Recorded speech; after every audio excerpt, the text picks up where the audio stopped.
ASEC, did you start going digital today already? Actually, for the tricycle drivers outside of Metro Manila, we're still doing manual payout. Kasi pamamaraan po yan ng DSWD to parang know your client Yeah.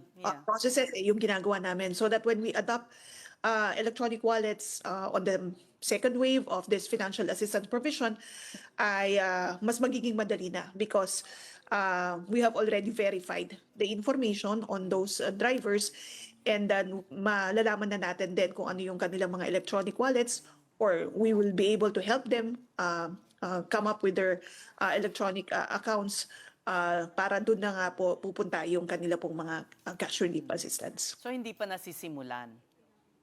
Yes, we haven't started it yet, but we're planning to adopt digital systems on the second wave or the second tranche of this financial assistance to help us also cut on administrative and operational costs, and of course to make the processes more efficient and more convenient para sa ating mga drivers.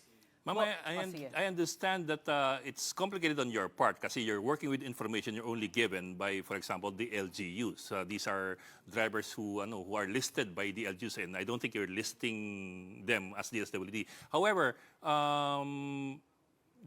the fact is that these guys earn from day to day, and what they earn today is what they feed their family with. So even if we say na meron pa namang susunod na bigayan, that's already one day lost na livelihood eh. So I'm wondering how we can facilitate or how we can speed up and make it easier for people who are having a hard time as it is. I know it's not entirely your fault kasi nga you're working with information you're only given by the LGUs eh. Pero baka there's a way then to I don't know, not be I too... hope the government can have a master list someday Kawawa rin of kasi. all these transport workers na talagang very solid na. It's kasi, tiresome din to keep hearing complaints na, wala po kami. Tapos pipila sila po. Isang buong araw po yan na walang trabaho. Alam mo naman po yung mga... That's correct. I totally agree with you. In fact, in one of our discussions this afternoon, after na umikot kami ni Secretary Rex Gatchalian, isa sa mga nakikita natin is, yung integrate natin yung database ng mga drivers, which actually we don't have yet, no? Kasi in the past, yung mga fuel subsidy that were provided by the government, mga operators lang yung nabibigyan. But this is the first time that we're providing or extending assistance to drivers. So ngayon, meron na tayong mga binubuo ng mga listahan or database ng mga drivers. Now, ang nakikita natin dito is maybe do a PhilSys integration with the CBMS. Kasi as it is, no, nakita natin na hindi naman po lahat ng mga tricycle drivers ay may national ID.